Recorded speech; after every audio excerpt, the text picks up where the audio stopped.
Please don't forget to subscribe and activate the bell to receive everything that's new. 40 years ago, 2,000 people disappeared in Cyprus.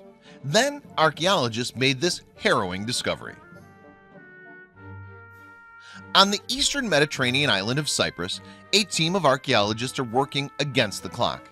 As the diggers slowly persuade the earth to give up its secrets, a decades-old mystery is finally solved. But will they get to every piece of the puzzle in time? It's a scene at odds with many people's mental image of the place. Thanks to its sandy beaches and lively party resorts, Cyprus is these days perhaps best known as a holiday destination. But back in 1963, it was the setting for a bloody conflict, the legacy of which can still be seen. The island has a tumultuous political history stretching back to the dissolution of the Ottoman Empire in the early 1900s. Populated by both Greek Cypriots and Turkish Cypriots, it's long been the center of debate over which country should have jurisdiction. During the First World War, Cyprus was annexed by the United Kingdom. Moreover, although the British offered sovereignty over the island to Greece in a bid to bribe them into joining the war, the offer was rejected by the Greeks. Cyprus therefore remained under British rule. Throughout the first half of the 20th century, around 18% of the island's population identified as Turkish Cypriot. And this, along with historic claims to the land, consequently spurred some Turkish politicians to pursue the creation of a Turkish state within Cyprus. Meanwhile, the majority population of Greek Cypriots wanted the island to become part of Greece. Yet despite pressure from both sides and increasing civil disobedience, the British maintained control of the island until it gained its independence in 1960. For 3 years, the Greek and Turkish Cypriot communities lived uneasily side by side. Then, on December 23, 1963, a Greek Cypriot police patrol stopped 2 Turkish Cypriots to check their documentation. Citizens were already on edge in the wake of proposed changes to the Constitution, and this one confrontation quickly escalated into violence across the country. The conflict continued for almost a decade, until a coup in July of 1974 placed the pro-Greece Nikos Samson in power.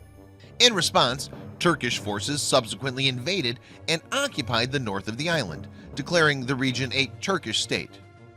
During this period of upheaval, it's estimated that some 150,000 Greek Cypriots and 50,000 Turkish Cypriots were displaced from their homes. Far more sinister, however, was the unknown fate of the 2,000 who disappeared, never to be seen again. For years, many families who'd lost loved ones during the crisis were left to wonder what had become of them. What's more, some of those same people are still without answers today.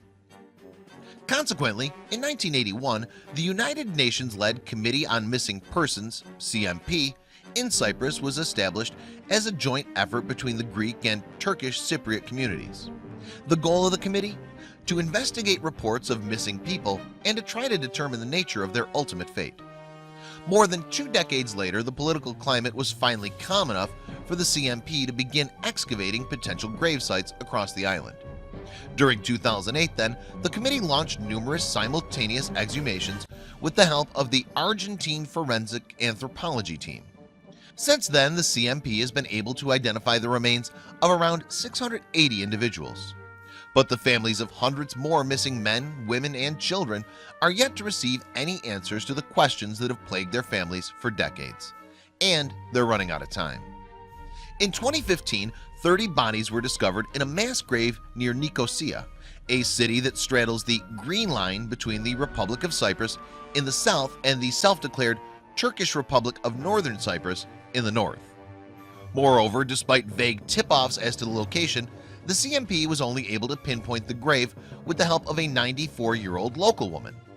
The old woman, a shepherdess, had remembered the burial from almost 50 years before and had sent the team to the right spot. But as time passes, witnesses to the murders and burials are growing old and reaching the end of their lives. How many more years would we have been able to get this information? CMP representative Florian von Koenig told the Daily Mail. Our biggest thing we need, information, is increasingly hard to come by. However, in November 2015, a decision was made that may help the CMP in its race against time.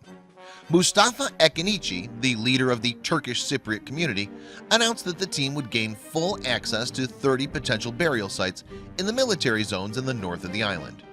In fact, by August 2016, scientists from the CMP were hard at work excavating skeletons from just such a site. Once exhumed, the bodies will be subject to a rigorous process of DNA testing to determine their identity. If possible, too, their relatives will be informed. Among the people who have subsequently found closure is Erdinc Erdagli, who heads a local missing persons group. His father's body was among the 80 finally recovered from a mass grave close to Limassol on the south coast of the island. In 2014, Erdagli was at last able to give his father a decent burial. Today, peace talks between both parties are fostering a positive environment that the CMP hopes will help it bring closure to even more families. Every missing person is a symbol of what we did to each other, CMP member Gulden Plumer Kukuk told the Daily Mail. Our work needs political will to continue. Please share this video with your friends.